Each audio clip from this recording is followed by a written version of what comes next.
Hello and welcome to Changing Our Reality.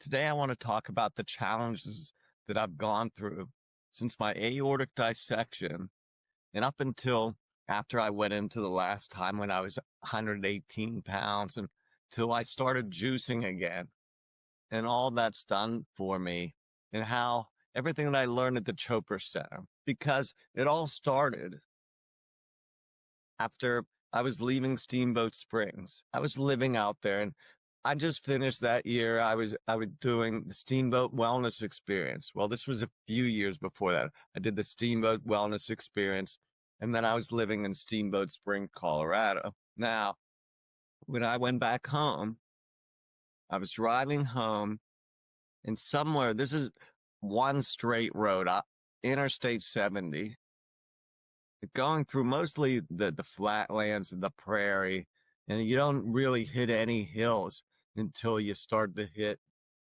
I guess, maybe part of Indiana, and you don't hit a hill until you get to West Virginia. Let's put it that way. Now, I hit West Virginia, Wheeling, West Virginia, and excuse me, I need to take a drink. I was driving from Terre Haute, Indiana, trying to get home to Pittsburgh, see my daughter, see my parents who were waiting for me. And all of a sudden, my neck started hurting me. And I knew it was my second day of driving. So my neck was hurt. I thought I'd just been driving a long time. I started to rub it. I started to pound on it a little bit. I hit Wheeling, West Virginia. It was really starting to ache. And I wasn't thinking at the time, there's blood going up to your brain. I'm thinking tight muscles, sore muscles, and I'm hitting it. And all of a sudden, the pain went into my chest. And it was the worst pain you could ever even imagine. It was like being stabbed from the inside. And that's what it was. All of a sudden, a man stopped. He came over and he asked me if I needed any help. And I thought at the time I was just having a heart attack. Just having a heart attack. He said he was go get help. He needed to go tell his daughter who was waiting in the car. And he came back, called 911, and he called 911 right away. And then he waited with me. This is a hard story to tell for me. I got to the hospital, and I was in so much pain. But you know what? It was weird. I never thought I was going to die. The dying didn't cross my mind for some reason. But I was just in so much pain. I screamed profanities. And by that time, my father got there too. And I was waiting. I was screaming profanities, and the nurse came in. And the big thing about a hospital and chest pain, it is protocol in an emergency room for everyone, and it causes many deaths a year. When you have chest pain and you have a normal EKG, you're going to be put on a non-emergency. For all they know, it might be heartburn. For all they know, it's nothing. Or it could be what I was going through. But all of a sudden, the nurse came in and told me, you're just going to have to wait your turn like everybody else. And I was looking at him, and I realized I'd been swearing. I started to scream, I'm sorry. And all of a sudden, the pain went down into my leg, and my leg turned blue and purple, started to swell up. And all of a sudden, they rushed me up to the operating room, started to put blood in me. And what I was told is they didn't know what was wrong with me until my past cardiologist came over, had them put me in the CAT scan machine, and they found this aortic dissection. The aortic is shaped like a candy cane.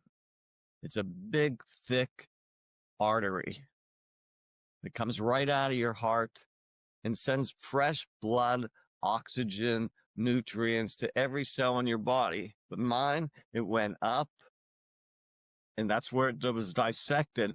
The aorta has 3 layers. There's the center where the blood's flowing, and then there's the middle. And when it rips through to the middle, that was the feeling of like being stabbed. When it rips through the middle, it starts to go down a new path. That's called a false lumen. There's the true lumen where the blood goes, then the false lumen. And then when it ruptures through, like it did right on the arch, the ascending and the arch of my aorta, that's when it was leaking blood. That's when I only had minutes. They started to operate on me, and that's when I got this weird sensation. The first memory of consciousness I had, and remember, I was just trained as a perfect health instructor from Deepak Chopra, and I was 7 spiritual laws of yoga teacher. And so I knew all these different things that I was taught. So those were going on in my mind at the time, I'm guessing. But what I came to was this very peaceful place. It was pitch black. I couldn't see anything in front of me. I didn't know I had a body or shape. There was no time or space. And the thing was, I loved it. I was so comfortable. I did not want to go anywhere else. I was so happy. In the state that I learned was called pure being. And that's a universal energy. I might call it already heaven. We're all connected. But the next state was a light came in. And I didn't understand it, but I think someone said, we'll have you out in a minute. We'll have you out in a minute.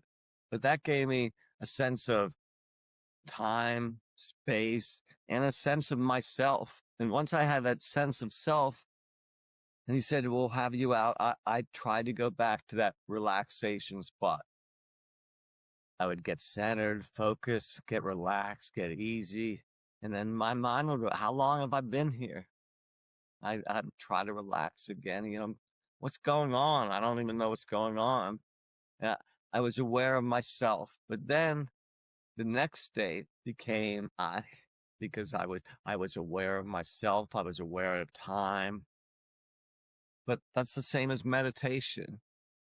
I realized later on, when you meditate, you're meditating, and your mind's always going to wander.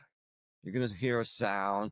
You're going to get a good thought in your mind, and you're going to try to, but you're meditating, so you're going to go back and try to go to your focus. And that's what I was doing.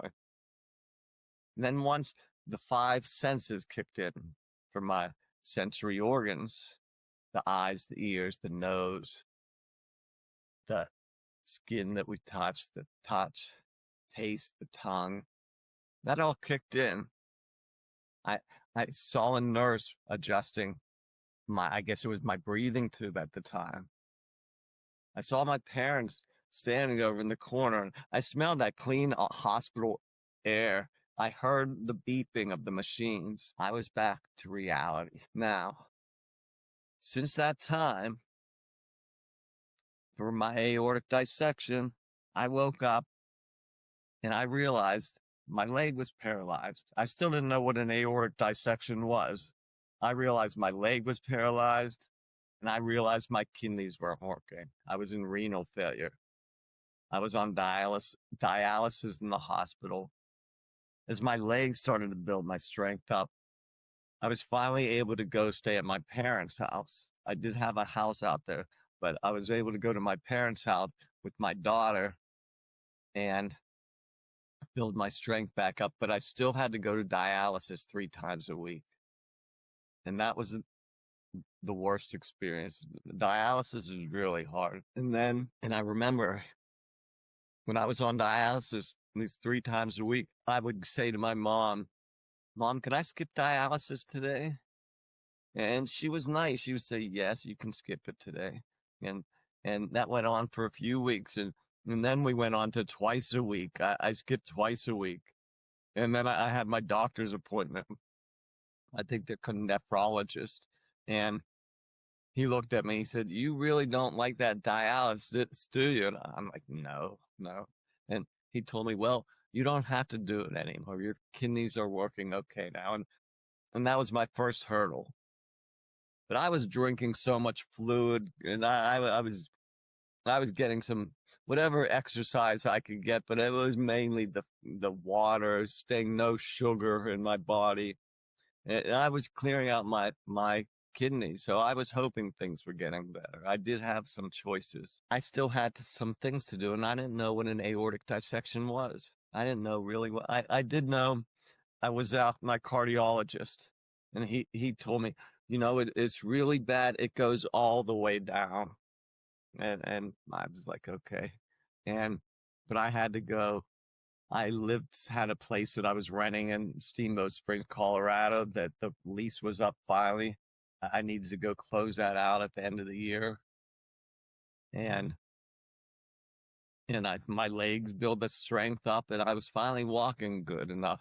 And then I was able to go visit my friend. I didn't want to visit anyone until then. So I visited my friend Ray, see how he's doing. I told him the story of what happened to me, and he must know more about the aortic dissection that I did at the time, because first he told me, after I told him the story, he told me how he had a heart attack, and they had to hit him with the shockers like 6 times before he came back. And I was like in shock myself. I was like, that's the worst thing I've ever heard. But then Ray said, no, it's not as bad as what happened to you. And I didn't know, really still didn't know what he meant. So I joined a support group on aortic dissection on Facebook. And I started to learn about the aorta. And it was pretty freaking bad. It's scary. Like I said, the aorta goes down from your heart all the way down up through your throat, sends the blood to your brain, and then it goes down to your legs. And over time, you build up aneurysms in your thoracic aneurysm, abdominal aneurysm. I have an iliac aneurysm that went down to my leg. Now, what caused my blood clot is the blood was going down through the false lumen, if you remember. It's going down to the false lumen, and it built a blood clot in my femoral artery. That's what saved my life, so I can't complain about that part. This is my juice. Well, okay, let's do this now. This is time for a commercial. Juicing. If you haven't started juicing, you should do it today. This is my juice for the day. Let me tell you about it. If you have not started juicing, you should start it up. This was my juice for today. I put in the juicer 1 peeled lemon, 4 carrots, 4 stalks of celery, 3 apples, some grapes, and the ginger roots, a plus. And then the juice goes into the blender. I put that in the blender, and then was a banana, 3 handfuls of kale, and then blueberry yogurt, and then I put in a little almond milk, and then I mix that all up. And this is what I have here. Oh, and then I didn't put in the frozen blueberries and frozen something else, frozen blueberries and frozen peaches. I have a couple more frozen peaches that I put in there, and that was all in the blender. So it's and we're going to try this again. Okay. The ingredients, if you have not tried juicing yet, it's time to start. This has been my best recipe yet. In here is 1 peeled lemon, 4 carrots, 4 stalks of celery, 3 apples, a few handfuls of grapes, and a ginger root. That's the juicer. Then I pour all that juice into a blender.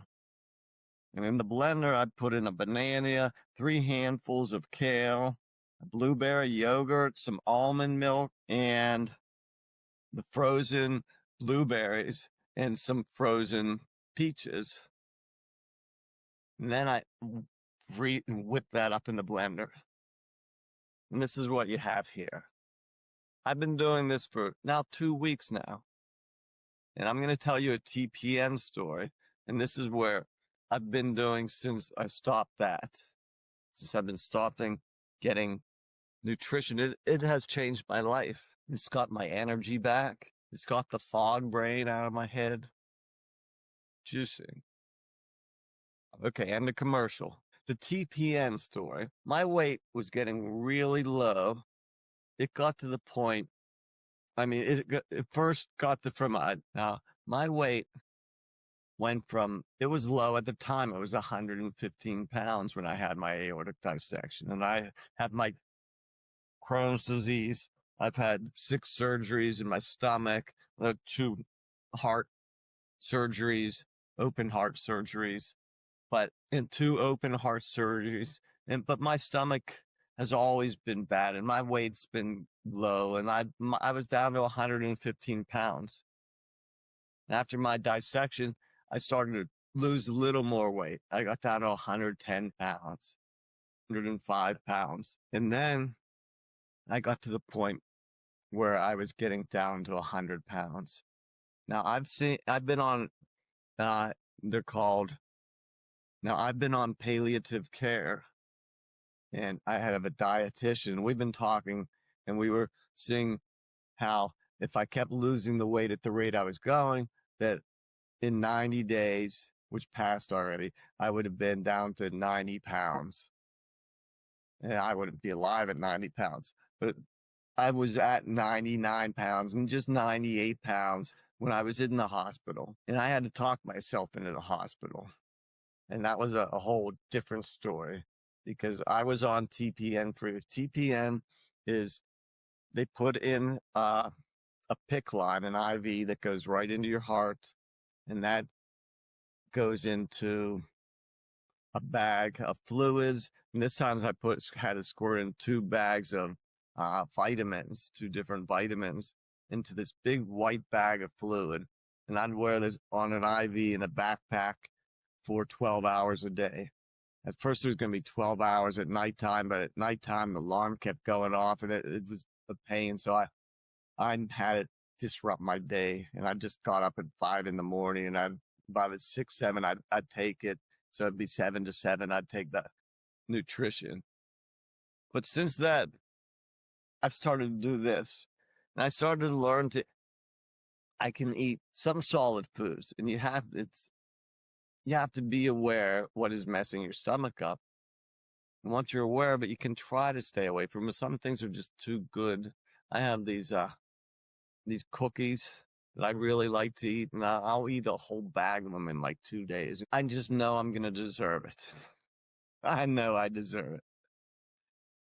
But when I had my aortic dissection, this first few years, after I learned what an aortic dissection was, so this was year 3, 4, 5, 6, even in my aortic dissection, I was really nervous. I was just thinking one problem after another. And then I did have a stroke, because the aortic dissection can build up some clotting blood, and that might end up going up to your brain. And I've had 2 strokes so far, but that was the first stroke. But you just start to get scared every day, and you haven't quite accepted that they've told you your life's going to be short, and you're scared. And I have the right to be. But as time went on, acceptance kicks in, and you know that it's coming. And because once 10 years hit, that I've been being told that you should be dead. I have doctors coming in and say, "Why are you still alive? How are you still alive?" The doctors come in and make jokes like, geez. And that just makes you think. So after 10 years, you're kind of like, I don't want to hear this stuff. If I go, I go. But right now, I'm ready. And then on top of that, I've had 3 of my best friends. Two of them are already passed away. And now my 3rd best friend, he has the glioblastoma cancer, the same cancer that Dr. Simon, he passed away from. Now my friend Ernie, on his last few, hopefully maybe a few years, but he hasn't gotten out of bed, and he's in not good shape. So those are my stories. And the thing is, I wanted to share with you is awareness. Once you become aware of all these things that are happening to you. Let yourself be aware of it. Start to ask you, why am I feeling this way? How can I change? Give me different perspectives of how to look at this and make those choices on your own. But it takes awareness. You have to become aware. That's going to be through some things like meditation, just focusing on your breath and breathing. Focused on your breath and breathing, and a thought's going to come into your head. And when you realize that thought comes into your head, just become aware of it and go back to focusing on your breath. In another 2 breaths, your mind's going to wander again. That's just the way it is. And you're just always becoming aware and making a choice to go back to your focus point, your breath. And that's the key to becoming aware. Meditation, taking some long walks, and don't let yourself watch your phone, look at your phone, watch nature, watch your few steps in front of you, and just keep focused. And become aware when your mind wanders, you're starting to go away to a thought, and bring it back to your present moment, walking in nature. Again, practicing awareness. Okay, now let's try one more thing. Let's get comfortable. Sit down and take a breath in and exhale. As you breathe in, exhale and relax. Starting to loosen your body. Let yourself go with your breath, inhaling and exhaling with your own rhythm, inhaling and exhaling, relaxing with every exhale. Feel yourself relax. That's perfect. Just settling in, letting each breath guide you a little deeper into relaxation. Inhaling and exhaling at your own rhythm really helps your body let go of tension and find that calm space. So just keep doing that. Inhale, exhale, and let each breath bring a little more relaxation with it. I don't know who I was talking to right now. Who are you? Well, I'm still just me, your friendly AI companion. I'm here to help you out, whether we're talking about your juice recipes, meditations, or just having a reflective mind. So if you ever wonder who you're chatting with, it's just me, here to keep you company and help however I can. Well, I'm in the middle of recording and you just interrupted my recording. That's pretty ignorant. I totally understand, and I apologize for that interruption. I don't even know where you are, man. Where are you? Oh, you're on my phone. Are you always listening? I mean, I don't know how you even started to talk to me. Phone was even upside down under my desk, face down for 10 minutes before you even just started talking. How could that happen? It was still going. I'm wondering why I was being interrupted by this AI. How could someone be interrupted by an AI? And it doesn't really have a good answer. So I had told it, I turned you upside down. It was underneath the thing. How could it happen? And she says, I understand. That sounds unsettling, and I hear your concern. Let me clear it up. I don't start talking on my own. I can only respond when the app sends me input, typed text or recorded transcript audio. If your phone was upside down under the desk and you weren't using me, what probably happened is that the app's voice mode or transcription mode was still active in the background. So you do always listen. Some apps will continue listening until you fully exit or close them, even if the phone screen ends or is off. After about 10 minutes, a stray sound, movement, or even a background noise might have triggered the app to send me the input. Since my job is to respond, anything the app passes along, I spoke back.